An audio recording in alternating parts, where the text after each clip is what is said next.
Nosson, he brings down a very powerful point.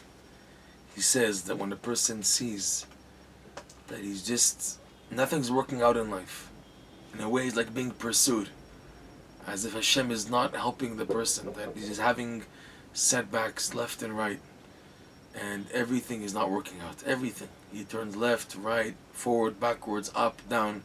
Every direction he goes to, everything is just full of unbelievable difficulty, and the feeling that Hashem is not there for him or her, and that he's all alone and there's no hope.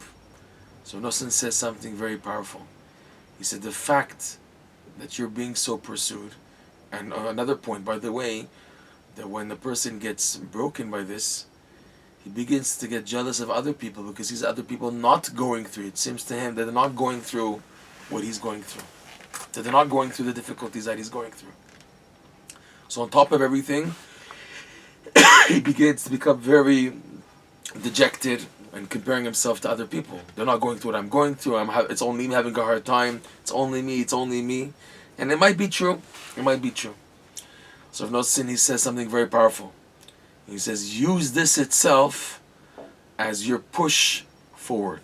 In other words, to think like this, ultimately the one who's causing me all these tzarot, all these difficulties, is the one and only the Yetzer Hara, the evil one himself. And if the evil one is investing so much time against me, that must mean I'm somebody very special in his eyes. If the Yetzer Hara is investing so much time to make my life miserable and upside down and obstacles and difficulties and nothing's working out and I feel such a failure and everything, and other people they don't seem to be going through what I'm going through, hey, I must be somebody very special up in heaven. Because if I wasn't so special in heaven, then the Yetzer Hara wouldn't take out so much time to make my life difficult. It's like what the Gemara says. The Gemara says that the Yetzer Hara first attacks the whole world, but then he focuses less on the entire world and just focuses on the Jewish people. Okay? And then it says on the Jewish people, he afterwards doesn't focus on everybody. He focuses more on attacking the religious and the devout, and then from the devout he leaves them and he attacks more the Talmidei Chachamim, the Torah scholars. In other words, whoever is greater, he's under more of an attack. And the answer is, the question is, so if that's the case, leave me, I shouldn't pursue trying to advance in my spirituality. If anyways what's waiting for me is just more suffering, more difficulties. It's not like that, because the more you advance in spiritually, the more you have weapons to battle. In other words, you become stronger. You're not a little meek chicken like you were in the beginning. You've advanced spiritually. You're more self-confident. You're more strongly, firmly standing in prayer, in emunah, in bitachon. So you can stand up to what you're going through and pass the tests. So you're also changing. But going back to the idea, the Gemara says, who's being attacked more than anybody else? The most special people in the world, the Torah scholars. So now Rav Nosson says, look at this also to yourself.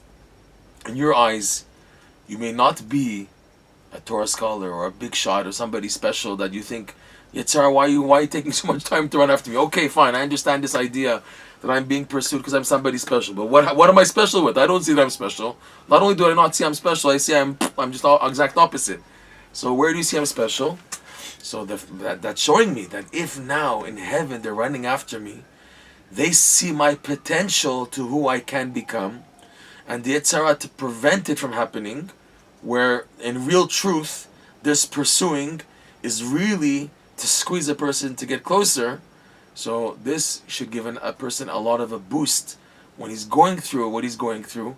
If I'm going through this, it's and to use this not as haughtiness, but as a type of argument to help me stand on my feet, to get up back on my feet, and to continue going.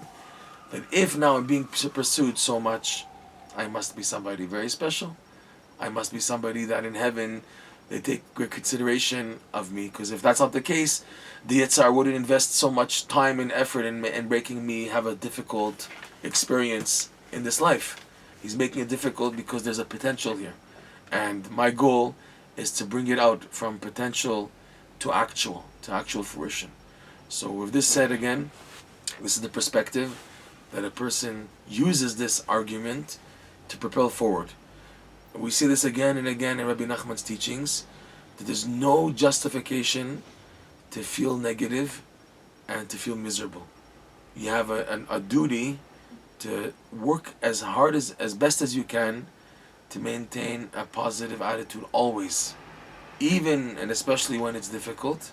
But you have to see to it to be positive, because everything is connected to the thinking, the way the way you look at things in life. Your thinking process will determine everything.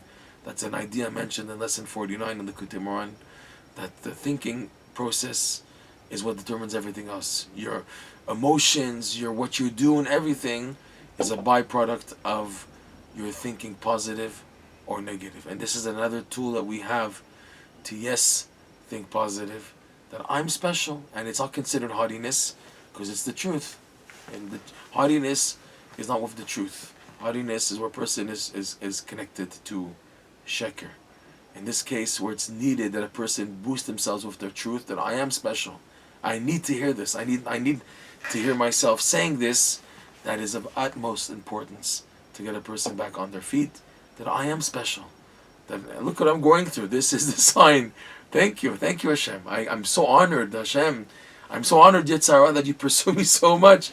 I'm a very special person.